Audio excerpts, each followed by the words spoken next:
We're chasing comedy, working on jokes, working on bits, seeing what sticks, seeing what stinks. We're Brian and Dustin, and we're chasing comedy. All right. Sorry, I need 2 seconds. What's up, guys? How are you? I got some protein. Adam Holtz in his underground bunker. Right. Same place. He's a tech guy and he's a doomsday prepper. I don't know how you do it, Adam. Keep up with the technology, AI. I watched a video of is Angel Reese, you know, the basketball player, Angel Reese, like, yes, it was, you know, really being like, you know, like belligerent at a press conference. And of course, I knew right away is the AI, you know, super, like, what is this, like, super AI program? Because he's like going, it was obvious, you know, like, but I'm going, how long does it take to make something like that? What program do you use? How quickly can you do it? How cheap is it, Adam? Like, to do something, it's a 2-minute rant by, you know, Biden or Trump, and they just, it looks like they're talking. You can tell because the verbiage is off, like, in terms of, like, the tone is slightly not realistic, but it's brilliantly, perfectly done. And how long does it take? Like, who does those? Like a company? I don't even know who does that stuff, you know, like, but it's an app. No, I know, but I'm saying, do you just drag a picture of Angel Reese, say, put her in a press conference, put her in a chair, and here's the script, and that's it? Or is it like more complicated than that? That's what I'm wondering. Like, do you have to take some video of her and then, I'm just wondering what the procedure is, how good, and I'm sure in the future AI will be able to do Adam, that. let him finish. Go, Adam. Yeah. Let him start. Let him start. Tell him, Adam. Brian just keeps going, asking himself 10 questions. Yeah. No, I mean, you could take a picture of Angel Reese, bring it in there, say, hey, you know, put her in this press conference, and you know, it might do it, but it's probably going to be pretty weird. You know, it's going to be a lot of editing. It's going to be a lot of, you know, tweaking. And so it's really not as easy as just, right, you know, doing that. All I can say is we're all going to die. Well, I will say this. I will say news and, you know, like, things we click on as we know it. Like, I don't trust anything. Whenever I see, like, Brad Pitt says he's a Satan worshiper and this guy says this, and I never believe any sort of, especially on the social medias, I believe nothing. Absolutely zero. I've never clicked on something and automatically said, oh, that's true. You have to become some sort of Columbo, you know, Sherlock Holmes, every time you click on something to see if it's actually real, you know, did it actually happen? And then you're Googling, they had some clip about an anti-Trump protest of like 1 million people in Manhattan, and it was circulating like 1 million, and you're just like, 1 million people, that's amazing. And it ended up being not true. It was like they had footage from Macy's Thanksgiving Day parade, and then they laid a thing on top of it that was anti-Trump chants. And then you're just like, if you don't do the research, if you don't Google automatically, you just think, oh, that's real. That happened. Yes, but you've reached the stage, like a kind of like the scale of enlightenment stage, where you're already at that level. Whereas some people are still in the larval stage, where and I'm not even going to say, no. There's the people that are aware that it's crap. That's level one. The people that don't know it's crap, that actually believe what they're seeing. That's level one. Then there's level two that say it's probably crap, but it serves my tribal goals to pretend it's not, and then just like circulate it, and then it can help us win an election, even if it's BS. And that's level two. Well, religion is basically that. Yeah. I mean, religion is the original clickbait. Yeah. Yes, exactly. Religion is basically the first AI-generated bullshit story, is what you're saying. Yeah. Right. Well, it's not all BS, but it's definitely the beginnings of just, you'll believe like automatically that your first reaction is to believe it. And so I never understood the arbitrary rules. Like Mormons, you can't drink coffee. I don't know what spiritual, patriarchal, whatever rule. They actually ended up being pretty insightful on that. I mean, caffeine is bad for us. You know, No, they say I'm just- caffeine is good. No, they don't. It's all caffeine's bad. Just they go around the loop, but it's supposed to be caffeine. It's supposed to be coffee's bad, and you're not supposed to drink Mountain Dew as a Mormon. Yeah, but don't you know? Yeah, but that could be true. But also, they say that those islands in Sardinia where everyone's 157 years old or whatever, they because they eat like olive oil and they drink wine every day, and then everyone decides and then everyone's an alcoholic, like, and then everyone decides we're gonna adopt that, and you become like an alcoholic and with high cholesterol levels because it doesn't work or whatever. Because there's their narrative too that drinking wine every day is good for you. Well, I mean, Japanese people smoke cigarettes and drink green tea, and they live to be like 107. So yeah, I mean, you never know. There you go. They've been smoking cigarettes and drinking green tea, but they eat fish. But that's the thing, they eat fish, and so it's a balance, Yes, but they eat fish that's been contaminated with radiation from when we drop bombs on them. True, yeah. But that seems to not be bad. I mean, we're doing the same thing with our microwaves, so who cares? Yeah, yeah. It's the same. We're just as bad as some sort of bombing as you nuking your hot pocket.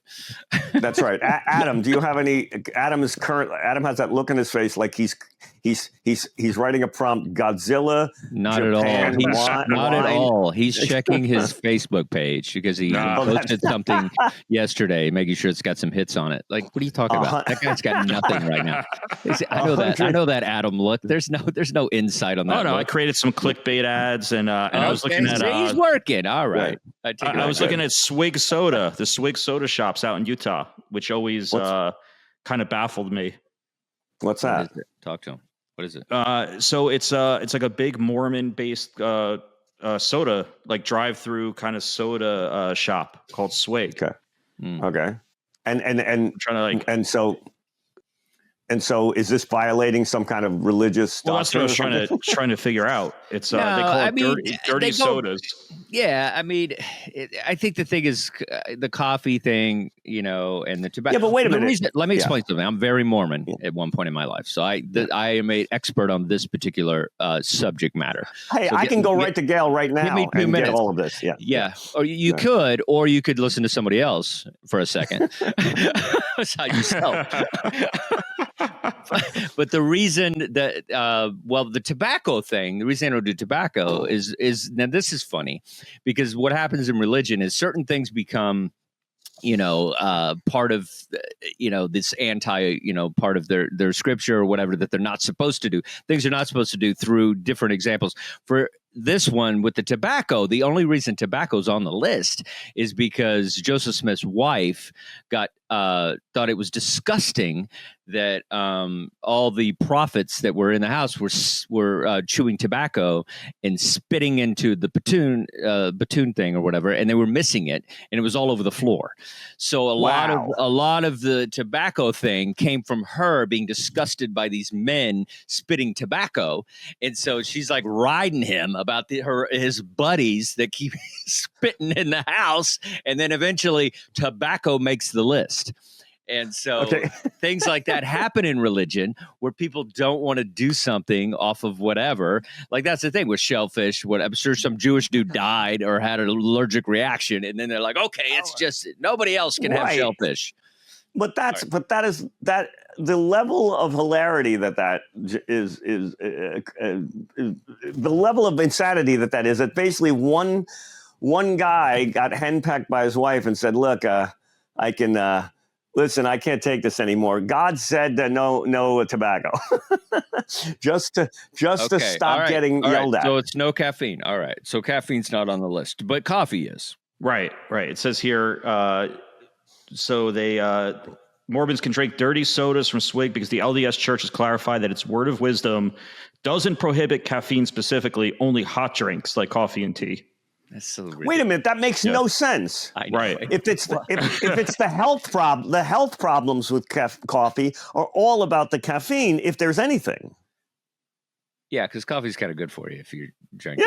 Yeah. So decaf.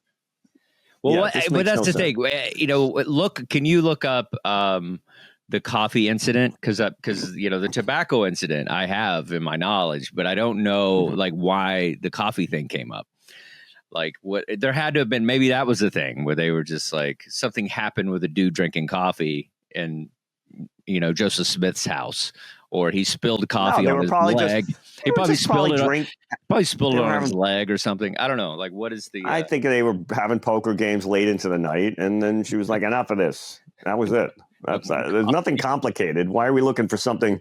You know what I mean? Like, it's not complicated. It's about finding a funny story, like spitting on the floor. There has to be something. We'll find it, and this show will find it. That's why we're called this show "Chasing Comedy." Okay. And blasphemy as well. Chasing blasphemy. Occasionally, Brian gets the gist of the show. Occasionally. I'm here like there's one person on the Finding Bigfoot show that's skeptical about Bigfoot, and everybody else is a believer. Oh, right? I need it. Yeah. No, I like the pullback. I like it. Yeah. All right. So, I don't know where we're going with all this, but I thought we're just supposed to let it evolve naturally. We are. Become Mormon. But what's you gonna make us watch a video? My gosh! Oh no! Just give me a flashback. Wait a minute! What is this? Dizzy Gillespie? What is this? The blowing the shofar? What's going on here? No, that's the angel Moroni, and that's the trumpet into the heavens. So for, that kind of thing. Like, hey God, we're over here. That kind of thing. Right. What do you call that? How do you know that's not a? That's Moroni. That's on every single Mormon temple in America. And beyond. Yeah, it's that's what they put on the top of the temples, the big golden angel Moroni.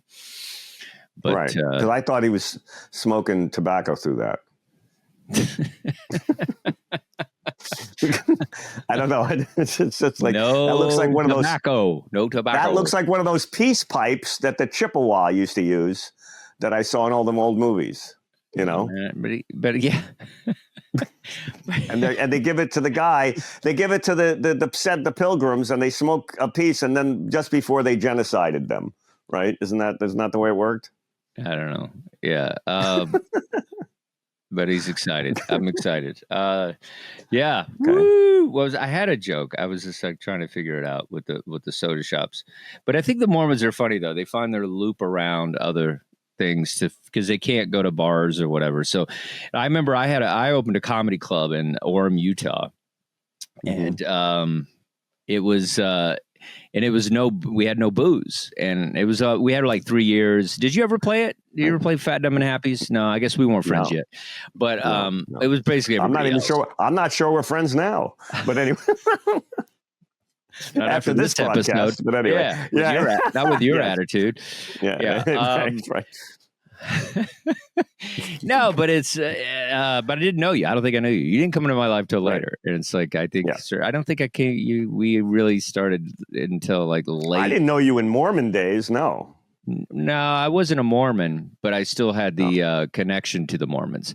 And so, I wasn't Mormon at all. I wasn't even close to being Mormon. I was the opposite. I'm close to being Mormon now than I was back then. I don't drink. Right. I actually go to church. Like it's a whole thing. But I don't go to the Mormon church. I go to this like very, very liberal thing down the street, which is very Hollywood. Right. But anyway, but I remember, and we'd have a drink minimum. So we were just like, just pushing like Mountain Dews and Milk Duds, and like we just tried to get them as jacked up. So so they were just like, the audience is just like sugar high the whole time. Yeah. That's fantastic. But it was no drink minimum. And then of course we couldn't last, you can't make money, on junior mints. Yeah, of course. You're not going to make money. We went belly up. We had a good run though. I had great comics in there. It was just like how many years did you do that? 3 years we lasted, but it was a good 3 years. But it was definitely fun. So, how much in your act do you talk about being a Mormon? It depends. I've done it on albums, and I did it a little bit on my dry bar, and it's like, I think. I don't do tons of it, but I definitely do it. I don't. It's a weird thing. It's kind of one of those things where, I I feel guilty sometimes because the Mormons kind of saved me a little bit in far as my upbringing. And so I do enough where I feel like I did it on things that matter, like specials and albums. I do it. Yeah. But I'm not just throwing it around nowhere. And when I was in Utah, I went off and I felt like I got banned from the club. I don't think Wise Guys will book me anymore. Like I really I went in and I did the stories, of like being a missionary and like, I got sick and the thing, you've heard that story, right? Where I had to I went to the doctor and, I had a prostate problem and the doctor said I have to masturbate and then I'm a missionary and they was like, I can't masturbate, dude. I'm like, have a vow of celibacy. Wait, during your checkup? During the checkup? Right? Yeah. I'm right there in the office. But he said, no, I have to do it regularly or I'm going to have more prostate problems. And so then I had to go to my mission president and I had to explain the situation. And then they sent it to the prophets in Salt Lake City. Right. And it became this thing. What do you mean, right? Are you kidding me? They had to pray about me jerking off. The equivalent of the Pope. The equivalent of the Pope of the Mormon Church prayed over me being able, yes or no. And they went to the temples. This went on for like 3 days. And they, it's like, this was like this huge thing where they prayed about it, whether I had the right as a missionary for as the voice, the mouthpiece of God of proselyting the scripture to the people of South America. Should I be able to do it? And they prayed, and it ended up coming back that I could. And then so they handed down a ruling that Dustin was able to jerk off. Yeah, and you act like that's just normal. Okay. So it was pretty phenomenal. Yeah, that is an amazing story. Yeah, and then I'm just saying and out of 5,000 missionaries, I'm the only one that can touch myself, and so they all hate me. I'm like the Judas, and like this guy. Wait a minute. So when something like this gets handed down from on high. Unintended. Yeah. Yeah. When handed down, there you go. No, but I was going to say handed down, and don't use the word when you're talking about anybody masturbating. Don't use the word mouthpiece. But anyway, because that conjures up. I'm not that limber. But yeah, go ahead. Yeah. Right. Whatever. Well, no, but I was trying to say something about you don't have to do anything where the Mormons get trashed or anything. This is like a very sweet aspect of your story that deserves a certain level of reverence. There's absolutely no reason why this has to be anything negative or mocking. This was actually like I was a Mormon, I was a missionary with and those people were awesome. They saved my life, which is more than I can say for, I've had worse. How I do it. That's exactly how I do it. And it just telling you in Utah, it's just going to have a different impact on the people that are in the audience. If I'm in New York City, I'm in LA, obviously it's not full of Mormons who are struggling with this idea. But the Jack Mormon crowd loves me because I was, they are free from Mormonism, like, your girlfriend, whatever, like, Gail, like they get it. Like it's liberating to be able to talk about these things because they were never able to talk about them. And so there's a lot of Mormons that are gay, a lot of Mormons that are, are anti the church or whatever. Those people love me. And so, I can go off, but you go off on somebody who's still in the church. You go off on this stuff. They're just going to have a different reaction. And in Utah, it's like doing Trump jokes in front of Trump people. Yeah. Like it's just certain people, they don't want to see it. They don't want to hear it. And so you're going to have a reaction that is, not going to be what you want. But yeah, but I was very excited to do it in Utah. Like I was headlining, it was at a Wise Guys. And I think it's some of the best sets I've ever had because I just went off and I was just going and I was talking about everything and every detail, and they understood every detail because they're part of that cultural environment. So I don't have to explain what baptizing for the dead is. I don't have to explain what a missionary training center is. I don't have to explain what having a companion is. I don't have to explain any of these things. They get it automatic. Boom, boom, boom, boom. But the downside of that is some people are still kind of in it, and when they're in it, they don't have much of a sense of humor about it. But I found, but on my dry bar, I played with it, and it was just like I was able to kind of be gentle about it, and it was funny. But I have gone off, and there's some consequences for it. And then I've also played with it lightly, and nothing, and it's fine. I can do it. You know, I got booked on a cruise from it, and so things like that. So the material, is not that bad if I tone it down. But I definitely have got it. It's definitely one of those things where I have gone off and I have played with it lightly. So it just depends on the crowd and the situation I'm in. But everything that matters, I bring it up, like a special, an album, TV, whatever. I bring it. If it's something important, then I know it's a big, interesting part of me. Right. Got it. I get it. But if it's like, a 20-minute set at the comic strip, it's not a lot of room for it, You know what I mean? Like, I don't think I need to, if I could explain what the thing is, and it's like, then it just doesn't. A lot of people don't believe me too. That's a big thing. You got to get past that, because I don't, I look more like an Amish guy than a Mormon guy, and so, with my hats and stuff. Are you Hasidic? What are you? So it's like, what the hell? So more than I look like a Utah bred Mormon or whatever. So it's just, but it's a struggle, but it's definitely, and then, but I have gone off, and when I did, I freaked everybody out, and it was kind of like a Bill Hicks kind of Mormon set, and I'm okay with it, because it's like I got it out of my system, but I ain't playing wise guys anymore. I'll tell you that. All right. All right. Because the owner is very Mormon, and he's very still Mormon, and so it's like, you're right. Didn't have a sense. But he doesn't serve liquor there, but he's making it work. He does, I think. Yeah, that's really the thing. That's the irony. Yeah, absolutely, he serves liquor, and that's where the hypocrisy comes in. Where I'm just like, that I didn't even think about that, but yeah, that's the truth. He does serve liquor. It is a 2-drink minimum in those. Clubs. Yeah, so it's like, who are you to like? Yeah. I almost want to go off on him publicly, but I'm not. But but it is some hypocrisy there for sure. Absolutely. Like, you're serving people booze, but I talk about my experience and I'm the jerk. But whatever. But that's what we have to deal with. Unfortunately, when you're not a huge famous superstar, you get treated like a plumber. They feel like they can just do whatever they want. Yeah. Okay. Well, I'm now that but that's such an interesting aspect of your life that maybe I thought maybe there was something more to be. What do you mean more? How much more could there be than me? No, what I'm talking about the journey. I'm talking about the Dustin's journey, your hero's journey. And having that be a one aspect of it, meaning that but that's a special. That's a special. That's not 20 minutes at a club. Yes. That's speaking of specials. Yes. You guys special?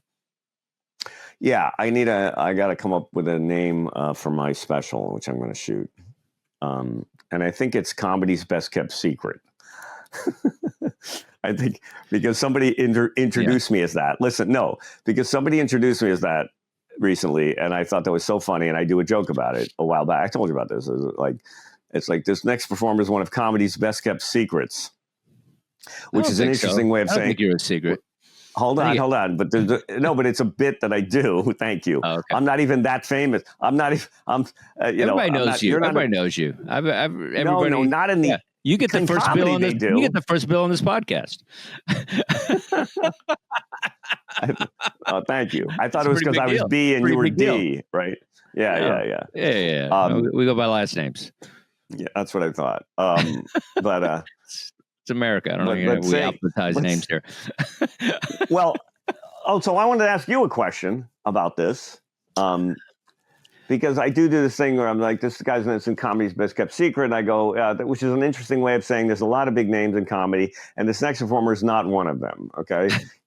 All right. So if you've never heard of this guy, you are in good company. Neither is anybody else. You ever seen Netflix or Comedy Central or HBO? Yeah. Well, so has he. Right. See, I'm not behind this at all. Why? At all? Because first of all, you've done movies with Ben Stiller. You're the voice of all these crazy things. You have been on Letterman. You've done all these specials and stuff. And you're like I would say you're top 5 club comics. Like you were out there crushing it. Like I don't even like that. Doesn't even make sense to me. You were saying the thing about the third generational comedian, which I thought that was interesting. Right. I thought. Okay. How about something exploring why I'm not a bigger name? I think it's just the way you sit in a chair is the reason you're not as big. That's what it is. Because I'm slumped. I'm slumped backwards. Like you look like Stephen Hawking right now back there, and I look like Stephen Hawking all the time. Right? Hello, is it hot in here or is it you? I am a comedian. What do you want? You're not. I mean, you got. Look, I wish I was your manager. Like, what do you want? Like, you don't want to work the road, do you? Do you want to work 40 funny bones a year? Do you want to do that? No. If you did, you would be just as big as everybody else. I assume you want to do voiceovers. You want to do these things. You want to have this certain posh life of a comic. So you're not looking to do all these other things that everybody does to get whatever. So it's like I assume. Like you kind of like whose career. Well, okay. Like, do you ever look at people and go, "I want the career that I would want is that guy." Like. No. But I'm saying something close. If you look, nobody's going to say, "I want to be trade places with him," right? But I'm not saying trade places with him. But do you ever look like if somebody had a career arc or something, and you go something like that? Because I never wanted to be, even. When I looked at somebody, you know who I would look at and go, "Oh, that's a great career." Kevin Pollak and Robert Wool, right? Because they were in cool movies. They had roles in some TV stuff. They were never the main guy. I love being like the comic relief guy or like the best friend guy or something that comes in. Well, those aren't big stand-ups. So, yeah, I mean. That's what I'm saying. But Kevin Pollak could sell out. Just on the credits alone, I think he could sell out that Robert Wool at one time. In 92, I don't think he could do it now. I don't think people. No, maybe not. But I mean, think of the films that guy's been in. A Few Good Men, and from A Few Good Men to all of the. I mean, he was just in. He had a when huge I think role of comedy, I think of A Few Good Men. Well, that's what I'm saying. That's what I'm saying. Again, when I think of chuckle, ha, I think of you can't handle it. Yeah, I think of that. Yeah. I wonder if Kevin does. I'm sure he probably doesn't do any of that stuff anymore. But But like, he's a great comic. One of the best impressionists. I love him. I think he's fantastic. Right. The Columbo, forget it. I'm into it. I'm into what he amazing. Is doing. But how much are you immersing yourself into acting? Like how much are you doing like local plays? Or you do it like do you really are you immersing yourself into that? Because I feel like those guys at one time. Well, I started a Shakespeare company.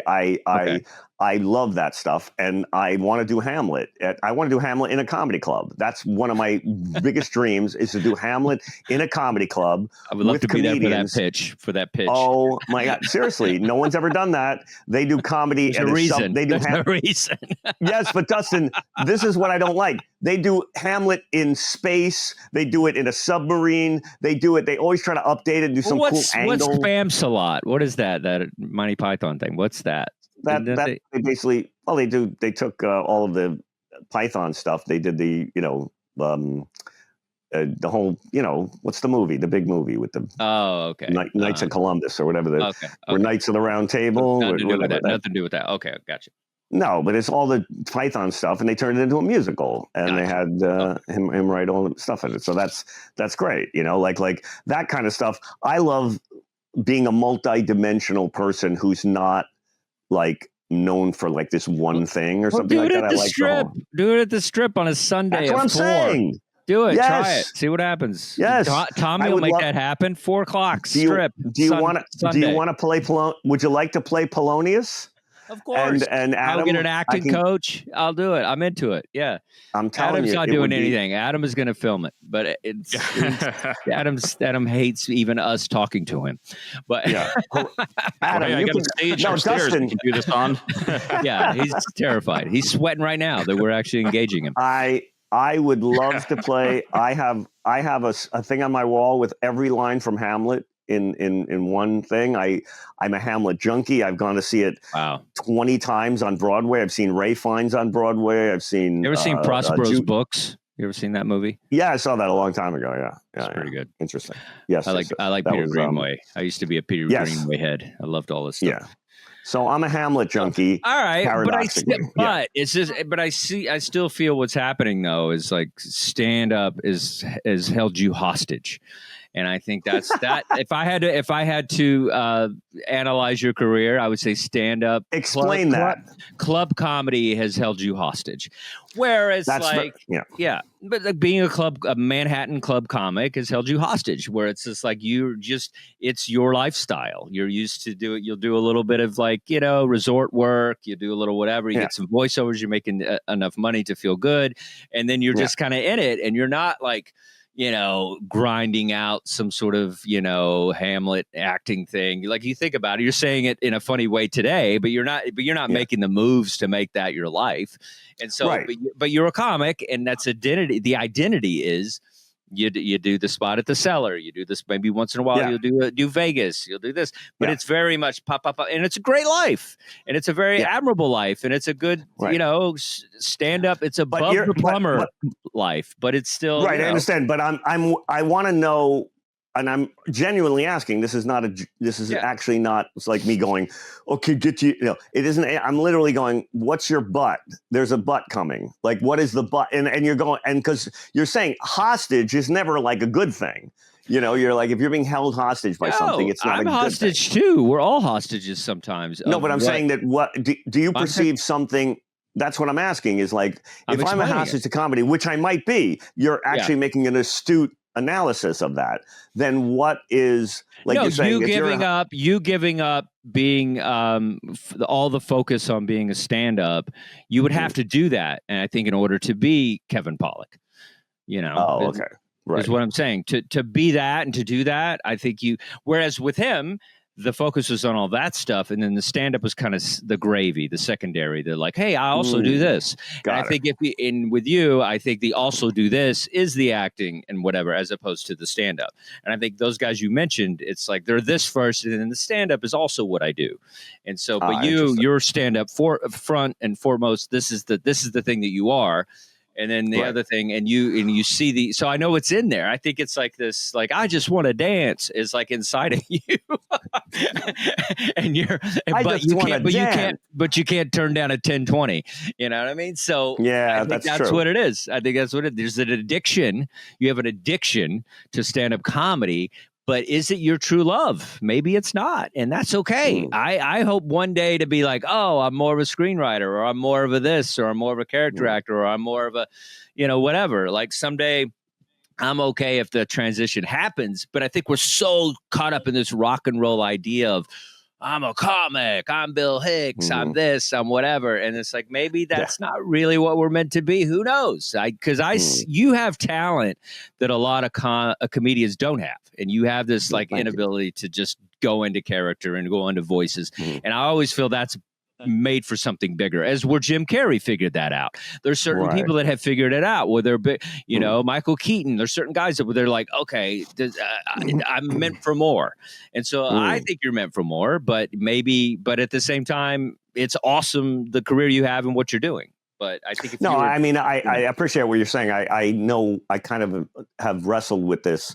Like, is comedy confining or liberating? Is it because people like Woody Allen, they reach a point where they're like, all right, I'm not going to do this anymore. And they expand to that next thing, which I always feel like I kind of should or would if I wasn't getting the narcissistic nourishment that stand-up comedy provides, right? That's the hostage thing I'm talking about. Yeah. Okay, then I understand what you're saying. That I understand. That like you get this thing. It's like going on social media. If you're like a really insightful political commentator or somebody that really loves politics, I sometimes suffer from this.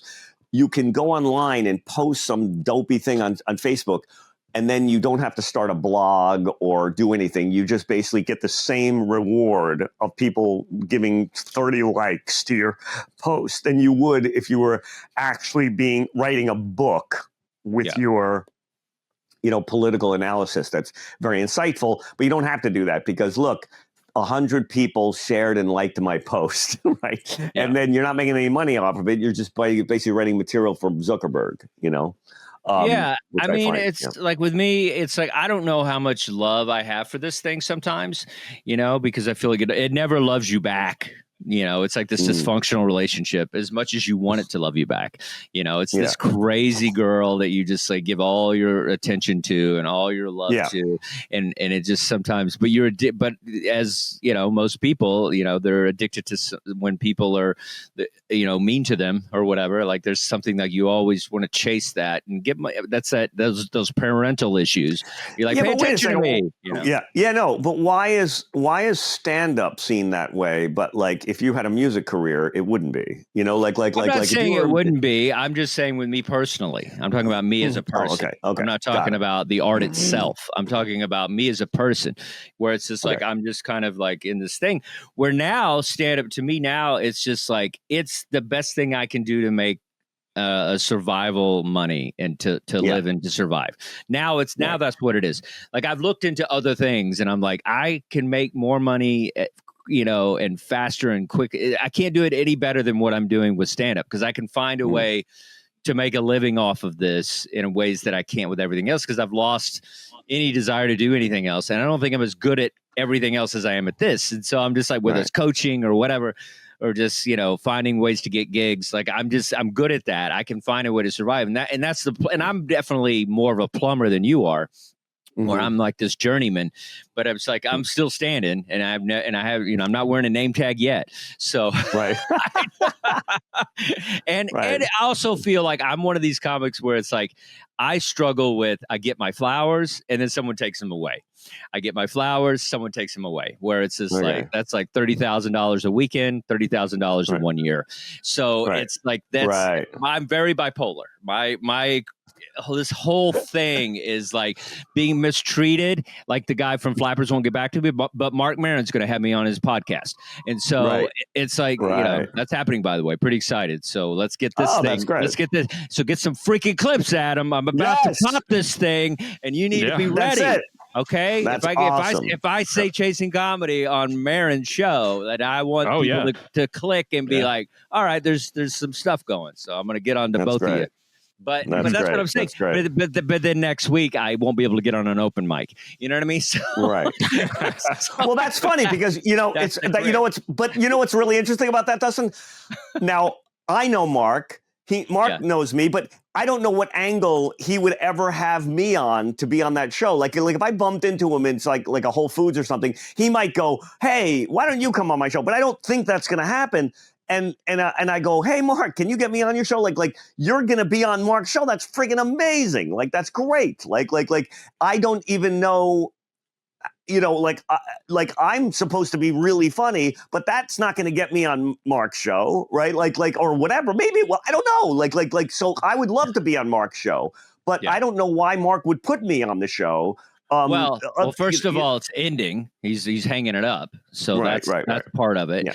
And my angle too was like, hey man, I go, you put me on, you changed my life. You put on, you know, somebody famous, you're not doing anything for them. Right. I said that. I was like, whatever. That's great. And also we did drugs together. We got sober together. There's a history there. Oh, that's great. You know, Geraldo was my sponsor. Like whatever. There's a crazy, you know, there's like a lot there. Okay, I get it. Yeah. That's great. So that is a real. Yeah, that is a historical, arc and something. Like you can say to me, "Oh, Brian, you're really funny. You're funny. You're one of the funniest guys." It's like, yeah, I know. Rogan's not having me on, like because he barely. I don't know if he ever even knows me, but I know some of the guys that are on there. They're funny, and I might be funnier than some, and not as funny as others. But that doesn't help me. For whatever my thing is, it's like I don't know what my thing is. It's like I'm not. A special is a lot of things. I mean, a lot of guys get on because they're promoting something, and even Mark's stuff. A lot of these guys aren't his friends or aren't connected to him at all, but they have a special coming out, and a lot of times it's not a big special. Yeah, it's like somebody, you know, like Taylor Williams or whatever. There's guys that have like a YouTube special, Tomlinson, but no, that's the woman. Who's the guy? The guy Tomlinson. The guy or the girl? I'm talking about the guy. That's a girl. I'm talking Taylor about the guy. Tomlinson. Okay. Which guy? Taylor Williamson, I think is how I'm thinking of. He's the guy who was on AGT. Is that his name? Am I messing up his name? Anyway, he was on America's Got Talent. He did really well or whatever. But he was on, and he was just promoting a YouTube special. And so it's like a lot of times there's that. That's enough of an angle where you're a comic, you're promoting. Oh, so wait a minute. You mean if you just have a special? Well, I don't know about Mark specifically. We all know he's very particular, but I'm just saying, but that's what a lot of people do. You know, you get on podcasts when you're promoting something. And so sure. That is enough. I just have such, I just know if I got on the show with Mark, he probably wouldn't even remember, but like he and I, you know, I remember so many of his old bits just because I have fond memories of him. Oh, well, playing the board game Sorry with a homeless guy, right? Like I just love some of those old bits where some guy tries to stop a car, and I just remember him before he was the guy, but I just always loved his stuff, you know, and so I always said that too. I go, he's a guy, he's the best kept secret too, you know. He's a guy that like nobody knew about in the beginning that was so good. No. And they always canceled him one after another, one project after another. And he was always so funny and ahead of his time. And then once he got into his own realm, people started seeing the brilliance. But he was like, he was the guy that got knocked down left and right. Yeah, but he got on a podcast, and then he's like in films and TV shows and everything. It's amazing, good, and it's fantastic, you know. Like very well deserved. It was always like funny. I always but I'm not sure me getting on the show and going, remember that thing. So the bits about Sorry that you did, like that's all I'm gonna do. I mean, another time you got banned from a prom show at Gotham, and then the parents wanted to sue because you called this girl a C word because you snapped on stage. Hilarious. You don't think I'm bringing that up? Absolutely bringing it up. Of course you are. I remember being with him on a ski lift in Aspen at the Aspen Comedy Festival. We ended up on a ski lift, you know, But he's that guy. He's that guy. Yeah. He's the guy that we all he was smart, he was funny, he was moody. Yeah. Like if he mattered. If he liked you, it mattered. And he was tortured. He was, but if he said good set, you were like, that's a good bit. Like whatever, like that's how good he was. Where if he was like, oh, that's a good joke, you were like, okay, I'm going to expand this one. Yeah. So I mean, I can even see him doing that game Sorry bit where he's like, set him up, man. I like he sees a guy he's selling I think it's selling the game Sorry on the street for like drug money. Oh yeah. And he walks up and he just goes. Yeah, he yells up, set him up. Let's play, man. There's something so funny about that. I just always remembered that bit and the other where he's playing the Hulk or some guy took drugs and thinks he can stop a truck and puts his hands like or something. I can't remember what the bit was, but I just remember his face and his mannerisms doing that. It was always made me laugh. Yeah, and that's the thing too, where it's just like, you know, you just never know in this business. Like you just got to keep doing what we're doing, and so we'll see what happens, but it should be fun. So you're saying my angle of best kept secret, you don't like it, right? Like because I'm trying to find something that I just feel like that's for the people to think. In my opinion, this is just my opinion. I feel like when comics try to create, you know, some sort of narrative that we should be doing something. Like, you know, being into you or whatever. I don't know. I'm not, these are just me talking. I don't know. No, but I mean, okay, don't maybe know you're everything. right. Yeah. No, maybe you're right, but I'm not using it as any kind of bragging thing. I'm using it as something someone said about me that I'm bewildered about my own place in the comedic hierarchy, and I'm trying to figure it out. Right. This is a theme for you. We've talked about this. And I've also said that sometimes they don't see you the way you see you. I've said this many times. Many times. Yes. Yeah. So you go, no, you're a superstar. They see you as that. Don't do that. I don't know about superstar, but definitely star. Yeah. You know what I mean? Yeah, I know. Sorry. My bad. Right. Yeah. Brian, let's not get carried away. But star, let's not get carried away here. Okay? Comedy star. Right. Absolutely. Stand-up star for sure. No, but you've done stuff that, like, I mean, your resume is crazy, and it's like, but that's what makes you good, because you still feel like you're not enough, and I think that's what makes good. That's what makes so many guys good, because they're just like I had an amazing set last night. I had this killer set, and then I walk off stage, and I'm going, I didn't land the plane at the end. I blew the one bit at the end, and I'm obsessing about that. And I even caught myself, as I often do, going, oh, really, Brian? Really? I'm at the place where I'm at the place where I'm finally able to catch that aspect of me, which has not served me to be go. Yeah, oh, it's really, like you Brian? have And it's actually fake. It's actually fake because there are other comics that are high-fiving me, going, "Good Lord, man, what a set!" And I'm going, you have like this eternal girlfriend, in your head that's just, or wife or whatever, that's keeping you grounded. You're like, really, really, you're gonna think that way, huh? That good? Really? Wasn't that really? No, but see, that's a different angle. See, because that's totally different. If you bring in that, there's a psychological element to it that makes it more interesting. Whereas you can't feel like you're good enough, or something, then that's interesting. Then that becomes something else. Okay, but you're saying I can't be good enough. I know what you're saying. There's an element of self-deprecation and an element of self-analysis and self-examination in that. And that's a dad issue. That's a whole bunch of shit that might be interesting. What issues? Like dad issues, like not being good enough. Like there's a lot going on in this anyway. But if you break it open through the guise of this best kept secret, then yeah, it's interesting. But if you're just doing but the point being, I'm not. That is the angle I would take. It would be a self-examination of what in me has either inhibited me, or what is it that I think I'm inhibited or think that I'm not good enough. Like you're saying, okay, let's clear this up. You're saying, you're saying that it would be, you're saying I should, that it would probably be better or better angle to discuss why, you're not, it's not that you're not more successful, it's that I don't feel good about what success I have. Is that what you're like basically? Okay. Yeah, no, you're screwed up. So I think that's the angle, is you will never be truly happy. So okay, so that's the angle you're saying, is why can't I enjoy my amazing career? Okay, but and on my angle is, why don't I have a better career? And you're saying it's the other also, thing. And then I think it should be your last special for a while, and I think you should stand up for a bit and really get into the theater company and all that stuff. I think because I think that's where there's a love there that's not being nourished. Like I think it's there that you need to find. It's not being nurtured because it's there, and I think you need to I need to give up stand up for like a year and just do companies and like Shakespeare. I really feel that's what you need to do, and then come back. Interesting. There it is. All right, that is I don't even know that. All right, first of all, I that looks like I'm 7'6". Like that, you know what I mean? That is one of the creepiest. You are pretty tall. You are pretty tall. Looks good. I'm 6'2". You look creepy.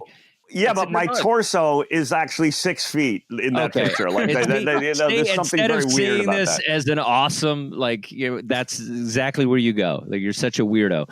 You just I know. I look at that. That is torso too long in this photo. Exactly. That's my problem. I say because. I think you're a Jewish mother. You can't. I want to know. Yourself. Yeah, exactly. Dustin, I wrote a play when I was 8, and I handed it to my father, and he went, "You're out of." There's a joke about toilet paper. I think we talked about this. There's a joke about toilet paper in there, which of course every 8-year-old thinks is hilarious. And my father goes, "We're out of toilet paper. That you think that's funny?" Literally, and I go, not only did I go, yes, Dad. Am I talking about Mormonism? Okay, are you talking about that? Because that's hilarious, and that sums up everything. Okay, once again, I'm like, oh, you're right. How do I make a joke out of that? Right? Everything. Is having this New York Times New York Times theater critic in the living room when you're. Oh, 8. that's funny. Yeah. Anyway, thanks, Dad. I got Siskel and Ebert. I used to have a joke about this. You want your parents to be. What was the joke? And you want your parents to be something and something, loving and supportive. But it was a name. Yeah. Yeah, I don't need nurturing Simon and Cowell for my puppet show. You know what I no, mean? that, it was actually like you want your parents to be. Instead, you get Siskel and Ebert, right? That was the joke I used to do, Yeah, but that's yeah. dated, obviously. You know, Well, but but Simon Cowell is not, so it's like something like that. yeah, that's true. Simon Cowell's better, right? Instead, I wanted my dad to be. Oh, that's good. You're right. Simon Cowell's great, right? You know, oh, that's such a funny idea that I got, Yeah, and I could do an that's it. impression of him. You know, I don't really think this is very funny. Yeah, perfect. My father, Perfect. I got Simon Cowell as a dad, right? It's like I wanted to have, I wanted Mr. Rogers, I got Simon Cowell. No, I don't really think you're in the right career. I don't really believe that you're doing the right things with your life. Perfect. That's perfect. You know, that's this whole hilarious. show was to get to that bit. That's hilarious. That is hilarious. Adam is now changing the Hamlet thing to Simon Cowell. Brian Scott McFadden. Simon Cowell is my dad. But that's it. That's that's the bit. You know. But that's very funny. And that to me, that's kind of the theme of a fun theme for a special is kind of that. Because it sums so much up. I mean, just you telling me that, it's just in a vulnerable way. It all makes sense. You know why you're like thinking about complete neurotic. Neurotic, not being good enough, this, that. What it all makes sense through that. Okay, so I gotta not to be slightly self-indulgent on this, but I have never told that story on the show. No. Okay. Well, no, because the joke first for everything. New story. Okay. No, but the joke itself. See, I want to like now tell you the joke so that see if there's more to be made here of it. Okay. All right. Like I want to actually. Well, the joke is there's a character that I wrote at the beginning of the thing, and he's a character at the beginning of the play, and it's a plot thing where we kill somebody. I wrote it at 8 years old, and at the beginning of the play, one of the characters says, "Hey, I got to go to the bathroom," and then he walks to the bathroom off stage, and then he doesn't come back till the end of the play. You never see this character. He just at the very beginning of the play, he goes to the bathroom, and then he comes back, and while he's off stage. There's been a murder. We bury a body. There's been a guy rubbed out. It's a bunch of Cub Scouts planning a murder and rubbing out their Cub Scout leader. And then at the end of the play, we bury the guy and they go, well, it's all done. And then the guy comes out of the bathroom and he goes, hey guys, what'd I miss? And we killed him. We did it. Where have you been the whole time? He said, well, I was in the bathroom. He goes, you were in the bathroom this entire time? And he goes, yeah, we were out of toilet paper. Okay, that was the joke, right? Like, and I love the meta aspect of that because you don't know what it means. Like it's just he's in there for 3 hours. That's not bad for 8. Yeah, I like it. It's an 8-year-old joke. And now my father's only reaction was, we're out of toilet paper? That's funny? Really? And he hands it back to me. He hands it back to me literally like, okay. And it's like, I don't think I've ever gotten over that. Right? I swear to God. I think he was just upset you didn't offer him a part. You know what I mean? Like, yeah. That's hilarious. I mean, but there's something, there's just something crazy about that, you know? All right. I gotta take that under, Dr. It's paint and clay, better. You know? You're better than Lefkowitz or whatever, Leibowitz. Oh, absolutely. I told him, Alan, I said, go, let me take over for you. I know all these idiots. I can take care of all these guys. I know what all their problems are. I know who needs to get sober. I know who needs to like write a letter to their parents and burn it. Like I know all these people. You know what's really funny about that? I was just telling you the story and I was looking at you and Adam and I'm looking at you going, and I just had like such a flashback terror and anxiety telling that story just to you because I was going, I hope they laugh at this. Like, it's just, I still have my father's, I still have that interaction imprinted on my psyche that my father handing it back to me at 8 years old and me walking away, like literally heartbroken. Like, because that's why you love stand-up, because stand-up gives you armor. And I think that's why it gives you armor to that feeling. Because you can pull tools out of yourself to make that feeling not like you're in control of that. You don't allow that feeling to just stay around you. Like as a stand-up, you So can blast you're through saying, that. So wait, but you're saying, it was when you say armor, you're saying I'm going up and doing stand up, and then it gives me evidence that feeling is wrong, that I am funny, and my father was wrong, or what are you saying? Well, there's like, that, yeah, and then there's the idea of like you're in control, and you don't ever have to feel that with the amount of you could use your talent to not feel that. And you don't have to feel like I'm sure like when you see a shitty guy in the crowd, a guy with a like someone with a critical look, because I think we see our dads a lot when we're on stage. Yeah, of course. But I think I don't know. I just think you're triumphant through stand up. Well, yeah, but my father also had a great sense of humor, and he was a comic, so he actually like that really made like because my father was. So you're playing to the back of the room, and your father. Yeah. Yeah. Basically, your father's at the back of the room. Yeah. And he's in the green room. He's here, something. I don't know. There's something funny about that. I don't know. There's something here I got to explore. But yeah, like, because I guess being a stand up, I can always go, yeah. But it does feel every night like I'm going, here are my jokes. Here are my jokes. Like, look at my. Yeah, well, I can see little Brian just walking in with his, little shirt on, this little Spider-Man shirt or whatever. It's just like yes. Absolutely. That was absolutely me going, look at my little joke book. Here's my little joke book. Look what I wrote. Oh, we wanted my father approval. Yeah. I think my dad wanted me to be the boxer that he wasn't. And then, it's like, cause he was like a, Golden Gloves, champion, and like it was this whole thing. And, he ended up later in life trying to be kind of a fight promoter, and like it really had this boxing thing. And I remember, and then when I was a child, 6 or 7 or whatever, it's like, I was in boxing and Golden Gloves and all that. And it was just like, I just wasn't very good at it. I won some championships and stuff, but it's like at that age, it's like, you're just basically, two little, toddlers fighting almost. But it's like, how old were you? I started at 6, probably 5 years old, five to like 17. And then Adam, where's Adam with a picture of a 6-year-old Dustin Chafin? Well, I might have boxing gloves on. I could send it. Yeah, I have something. You have pictures of you with boxing gloves at that age? Yeah. I was on a boxing team. We were Golden Gloves. I was a big deal. Oh, that's amazing. I want to see that. I could knock you out, Brian. I believe you. And often have, right? Just verbally. Okay.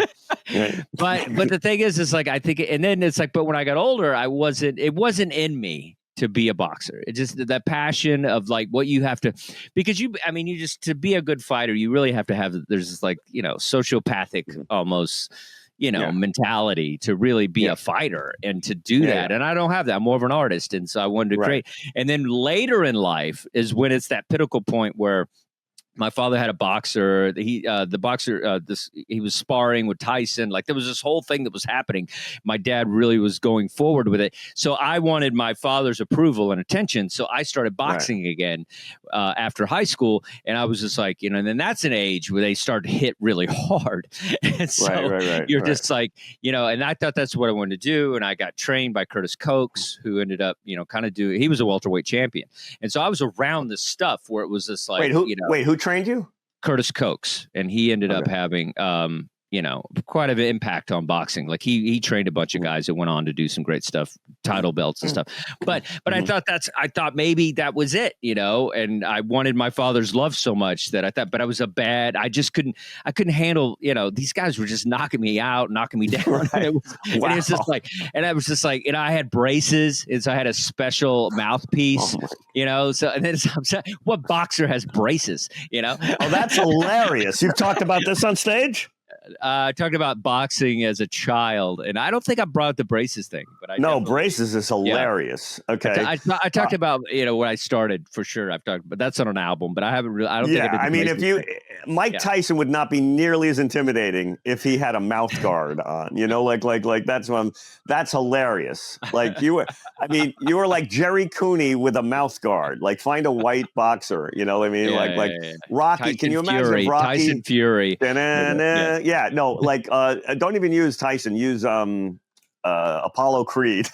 Yeah, Apollo Creed you with know a what I mean? mouthpiece. Yeah, What's or that maybe called? Tyson. I Mouth guard. get. Yeah. What's that called? Roberto Duran. Yeah, that thing. Well, I was talking. You said white boxer. I was talking Tyson Fury, not Mike Tyson. Oh yeah, no, but I mean, Too take vague, the most vicious, most vicious boxer, like take a Hitman Holmes or somebody really good reference. You have to pick the right reference, but it's like Marvin Hagler, Sugar Ray Leonard. He's too sweet, but somebody really brutal like Tyson. You know, I don't think Mike Tyson would have had nearly the impact if he was wearing a mouth guard. but I tell you, Evander Holyfield kind of probably wished he was wearing a mouth guard. Am I right? Yeah. Hello. Yes, right. Yes, in that scenario, you betcha. You know. But yeah, funny. but I think that's the thing is I never, so it's just like it was a thing where, I ended up kind of getting brutalized by these guys and like Olympic. Right. I fought like an Olympic hopeful and like, guys are just like laying me out. And it was just like, and then, I had to come to that realization, so it was just like, but I always was chasing him trying to be, whatever. And so sometimes I'll fancy myself like, maybe just give him my dad's, he passed or whatever. But I find myself, it takes everything out of me not to sign up for a novice Golden Gloves event every year. I think, and the older I get, I'm like, I don't know, man, if I'm going to do it, it's got to be this year. Yeah. You're going to turn pro now. Yeah. You could do not it. Not pro, just one fight. I just want one fight. Or not one, but one, like, in Golden Gloves, it's like it's kind of like, it's a tournament kind of thing. So it's like if I win one, then you go to the next. With the stuff that just happened, where what's his name? Was it Tyson just fought that influencer guy? Yeah. It's time. It's time. It's probably never going to happen. But the thing is, with a lot of these guys, but there's a lot of 50-plus-year-old guys that do this, like because they. Dustin. Dustin, do you want to win your father's love or don't you? You just want to see me get blasted. Yes. Like some 24-year-old Mexican dude who's hungry. Yes. There's hope. You are not going to give up this dream of forget about the dream of being a boxer. Never give up the dream that you could possibly win your dad's love. Like, put on those gloves and get in there. Here's another funny angle. So he always wanted a professional boxer. And then I ended up going to fashion school in Manhattan. So... That's great. Oh my God. So, wait a minute. He wanted Oscar de la Hoya. He got Oscar de la Renta. Okay. Yeah, there it is. That's how there you go. Hey, look at that guy. Look at that. That is the scariest. One of the scariest pictures, Adam. If you make that hat yellow, that's a hot pick. Right. Adam, what program and what was the prompt? That's what I want to know. That's all I want to know. Okay. Dustin Chafin as a boxer, yellow leather. As a Golden Glove boxer. Come on. Golden Gloves. That's hilarious. That's why it's yellow. That is great. Yeah. But Oscar de la Renta and Oscar de la Hoya, that was beautiful. Yeah. No, that's the greatest thing ever. I've never been able to bridge that. Yeah. Because you got it. Because and there's probably more of those because boxers. There's so many history of boxers. If you did give me a Calvin. You got Calvin Klein. You take all the you got to start with the designers because that's tougher. Get what's some more designers? Give me. I want to do one more of these because they're so good. Mark Jacobs, Tommy Hilfiger. I want to be Tommy. A bad example, but Tommy Hilfiger. He wanted Tommy Hearns. Yeah. He got Tommy Hilfiger. Yeah, he got Tommy Hilfiger. Okay, so that's pretty. The other one's much better, and you might not be able to top that, but it's a little dated. Yeah. So you might be able to find one that's really good. But you'd have to take the fashion guys first, and especially if you got a female fashion designer, that would even be funnier. You know what I mean? God, who's a famous female fashion designer? Donna Karen. We got. Yeah. But it doesn't matter. This is easy. Yeah. Yeah. All right. Amazing. What a show. See, we got two great bits. I got a great bit. You got a great bit. I mean, come on, man. Oh, you mean me? What? But the thing with my dad and the little kid? Yeah. That's my favorite thing is you're still questioning what bit. No, I'm saying I don't know how to do the bit. I'm going what? I You do walked the up to my bit. dad. Yeah, it's like then it's just like I get the Simon Cowell and the impression, and then I don't know. Simon Cowell, yes. Play yes. with the Simon feeling. Cowell thing. See where You it want your takes you. parents Yeah. to be this, and I got instead of. It would be great if there was a sweet character like Simon something or something that sounds like Cowell, but it doesn't have to be. But it would have to be Mr. Rogers as a placeholder, and say you want your dad to That's be enough. Mr. Rogers. Mr. Rogers, and Everybody I got knows Simon Mr. Rogers. Cowell. The kids know who Mr. Rogers is. Like That's right. that'll never be dated. Yeah, my dad wasn't Mr. Rogers. He was Simon Cowell. Yeah. Mr. funny. Rogers will live forever. So that's Yep. you never have to worry about that being a dated reference. All right. Got it. Great job, everybody. Well, folks, that's our show. It's time for us to go. Make sure to follow us, give us a like, drop us a comment, and always subscribe. We're chasing comedy on all the socials. We hope you had a gas, had some laughs, and maybe you learned something too. Until next time, we're Brian and Dustin, and we're chasing comedy.